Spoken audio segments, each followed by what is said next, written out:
There are royal moments that make headlines for a day, and then there are royal moments that quietly reveal everything.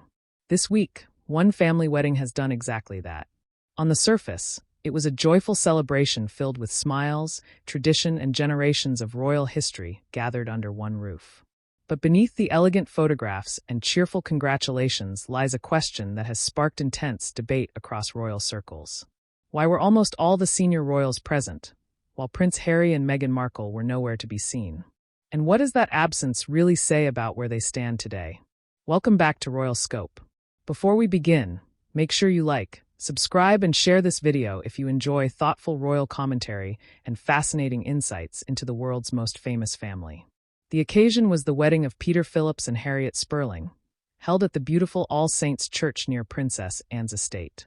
It was a gathering that seemed to pull together nearly every corner of the royal family. King Charles attended. Queen Camilla was there. Prince William and Princess Catherine arrived in support of the happy couple. Princess Anne, as proud as ever, joined the celebrations, while Princess Beatrice and Princess Eugenie made a rare public appearance alongside their husbands. The atmosphere appeared warm, united, and surprisingly relaxed. For a family often portrayed as divided, the wedding photographs painted a very different picture. They showed connection. They showed continuity. They showed a family carrying on with its traditions. Yet one absence stood out louder than any speech that might have been delivered that day. Prince Harry and Meghan Markle were not there. Of course, many royal watchers expected this. Harry and Meghan stepped away from royal duties years ago and now live thousands of miles away in California. Their relationship with several members of the royal family has been strained for years. Public interviews, documentaries, and memoirs have created wounds that many believe have never fully healed. Still, family weddings are different. State occasions come with protocol. Funerals involve duty. Coronations carry constitutional importance. But weddings are deeply personal. They are invitations extended by choice rather than obligation. They reveal who people genuinely want around them during life's happiest moments. That is why this story has captured so much attention. When a family wedding takes place and someone is absent, people naturally begin asking questions. Was the invitation never sent? Was attendance impossible? Or does the absence reflect something far deeper than scheduling conflicts?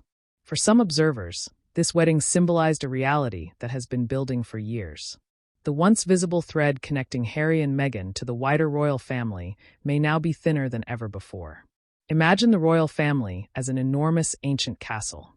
For generations, relatives moved freely through its halls, sharing celebrations, disagreements, and milestones. Today, Harry and Meghan appear more like visitors standing outside the gates, looking at a world they once called home.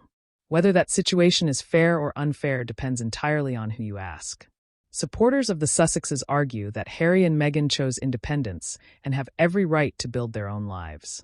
They point out that stepping away from royal duties was intended to create freedom, not isolation.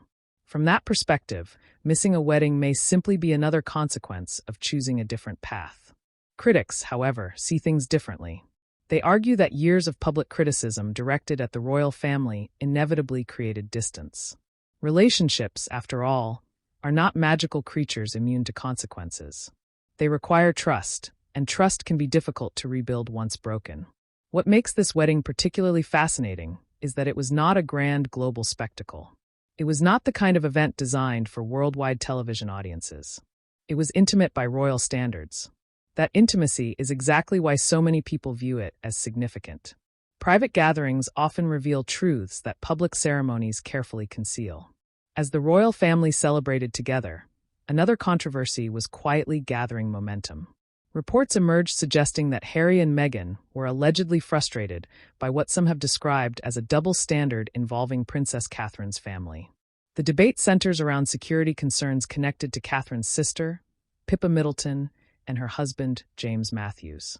According to reports, discussions have been taking place regarding security measures on their property, including an electric gate that has become the subject of local attention. The argument supporting the gate focuses on privacy and safety due to the family's high-profile connections. For Harry and Meghan's supporters, the situation raises familiar questions. They point to Harry's long-running concerns about personal security after stepping back from royal duties. To them, it can appear inconsistent when security requests connected to other royal relatives receive understanding while Harry's own battles over protection generated years of controversy. Critics of that comparison, however, argue that the situations are fundamentally different. They note that a privately funded gate on private property is not remotely equivalent to government-funded security arrangements. In their view, the two issues exist on entirely different scales. And this is where the debate becomes particularly interesting. Both sides believe they are arguing from common sense. One side sees unequal treatment. The other sees entirely separate circumstances being compared unfairly. Like two ships passing through fog, both perspectives continue moving forward without ever quite meeting. What cannot be denied is that security has become one of the defining themes of Harry and Meghan's post-royal life. It remains an issue that repeatedly resurfaces and continues to shape public discussions about their relationship with Britain and the institution they left behind. Meanwhile, back at the wedding, the royal family appeared focused on something far simpler: celebrating love, family, and a new chapter for Peter Phillips and Harriet Spurling. Perhaps that is the real takeaway from this story. Royal dramas often dominate headlines, but weddings remind us that behind every title and every palace wall are ordinary human relationships. Friendships grow stronger. Family bonds evolve. Some connections deepen while others fade. The wedding did not produce dramatic confrontations. No public statements were issued. No shocking revelations emerged. Yet its quiet message may have spoken louder than any royal headline this year. Sometimes the most powerful stories are told not by who attends a celebration, but by who does not. What do you think? Was Harry and Meghan's absence simply expected given the circumstances? Or does it signal something much more significant about their place within the royal family today? Share your thoughts in the comments below. If you enjoyed this analysis, don't forget to like, subscribe, and turn on notifications so you never miss an update from Royal Scope. Thank you for watching, and I'll see you in the next video.